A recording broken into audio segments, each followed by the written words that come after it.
I've got 3 reasons there's tons of opportunity in the fall market for sellers and buyers. You're definitely going to want to watch this one. Summer vacation season's over. We're getting into the month of September, the unofficial start of fall. People are going back to school, whether it's college kids, elementary school, high school.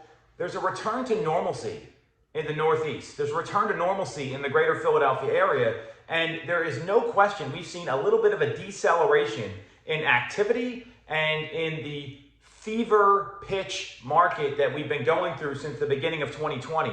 And all that in mind, there's 3 pieces of data that I feel obligated to share with everyone here that tell me there's major opportunity for the savvy home seller that's been waiting things out or the savvy home buyer that's been trying to navigate this incredible market.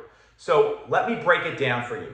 Number 1, the number of offers on homes has decreased from April to May to June.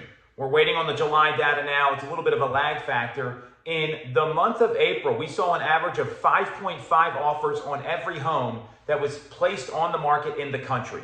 It dropped to an average of 4.2 offers per home in the month of May and dropped again in the month of June to 3.4 offers per property.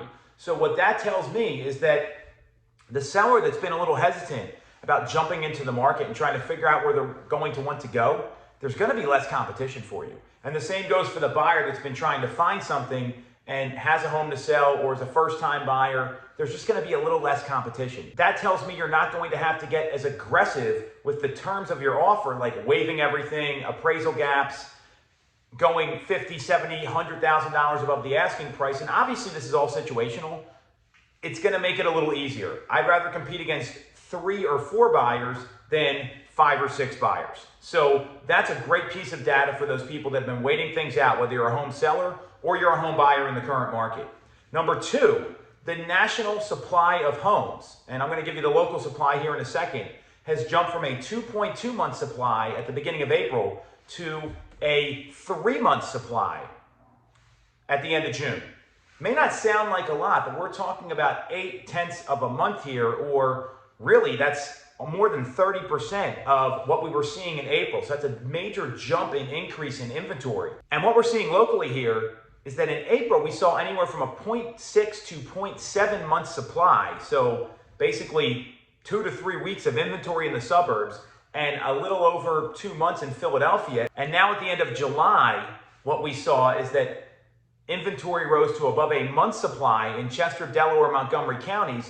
And in the city of Philadelphia, we've seen it jump up to a 3.68 month supply. So we're seeing more homes come on the market, and they're staying on the market longer because it wasn't an inventory problem that we had. It was a stale inventory problem.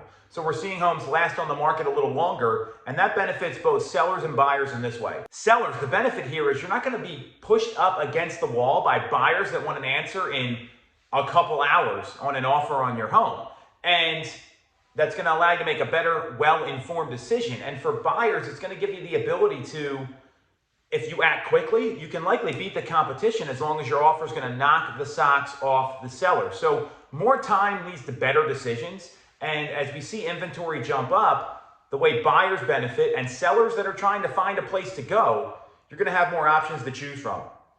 Lawrence Yoon, Danielle Hale, chief economists from NAR and Realtor.com respectively have been talking about that in the fall we're going to see a pleasant surprise of new homes coming onto the market, and all the data indicates that. And the third data point, everyone's worried about the housing bubble. Prices are going to go down. Rates are going up. Well, here's what we've seen so far. Rates are starting to stabilize in the 5% range. Now, they may be 5 3/8 one day, 5.5 the next day.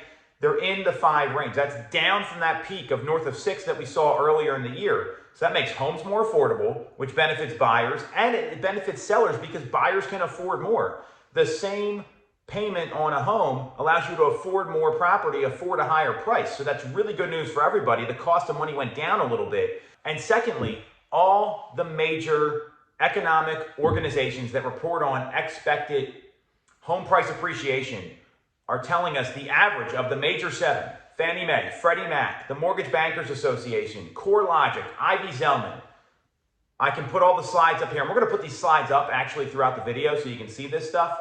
All the major predictors of housing prices, the average year-over-year home price appreciation is 10.5%. That's the prediction. So there is no indication from anybody that prices are going down. So what this means is that it's a safe time to buy. You're getting money a little cheaper than you were earlier in the year, and you might have a couple more options. And if you've got to find a home and want to sell your property and try to cash out, home prices are still going up. Affordability came down a little bit for buyers, which is great. And you're going to have a little bit of an easier time finding a home. So the savvy home seller and buyer, I'd be looking at September, October, November, and December, especially when a lot of people quit. There's a lot of opportunity in the marketplace. And the question is, are you going to take advantage? You're definitely going to want to watch this one.